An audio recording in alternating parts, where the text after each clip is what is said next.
Okay, so this is a distance problem, and this is what we've got. Car 1 travels 20 miles an hour faster than car 2. And there's some town and they leave in opposite directions, let's say east and west, or you could think of it north and south, but they're going in opposite directions and they leave the town at the same time. Car 1 travels 20 miles an hour faster than car 2. In 3 hours, the cars are 300 miles apart. How fast does each car travel? Okay, so for these problems, we need to figure out how do we set up, how do we represent the speed of each car? We have car 1 and car 2.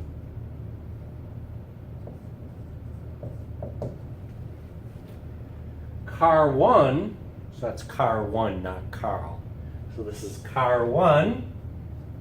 Yeah?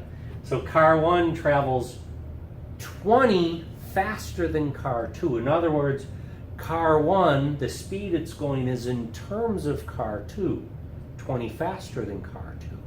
So car 2 needs to be x. Because if that is x, car 1 is 20 more, so therefore car 1 is going x plus 20. That's the speed. Now, next thing we're told, in 3 hours the cars are 300 miles apart. So this is how fast they're going each hour. So keep in mind, distance equals rate times time. So the distance car 2 traveled in 3 hours will be 3 times x. The time, 3 hours, times the rate. We don't know how fast it's going, but it's going x miles an hour. So car 2, after 3 hours, it will have gone 3 times x miles. How far does car 1 go in 3 hours? Well, 3 times how fast it's going, 3 times the rate, 3 times x plus 20. Now, one is going one way, one is going the other way. The two distance added together, the distance of car 2 traveled, plus the distance car 1 traveled, we're told that they will be 300 miles apart in 3 hours. So when we add the two distances that they traveled, it's got to add up to 300.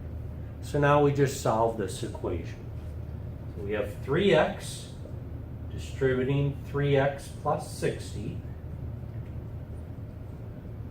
equals 300. When you add the x's together, 3x plus 3x is 6x plus 60 equals 300. We subtract 60 from both sides, and we get 6x is equal to, those cancel, they add up to 0. 300 minus 60 is 240. And to isolate x, we divide by 6. 6 goes into 24 40 times, 4 times, so we end up with 40. Or just get out your calculator, whatever. So x is equal to 40. What's that mean? Car 2 is going at its rate is 40 miles per hour. You might want to include the units here. So x is 40, so I plug it in. Car 2 is going 40 miles an hour. Car 1 is going 40 plus 20, which is 60 miles an hour. So that's the speed of both cars. Car 2 is 40, car 1 is 60.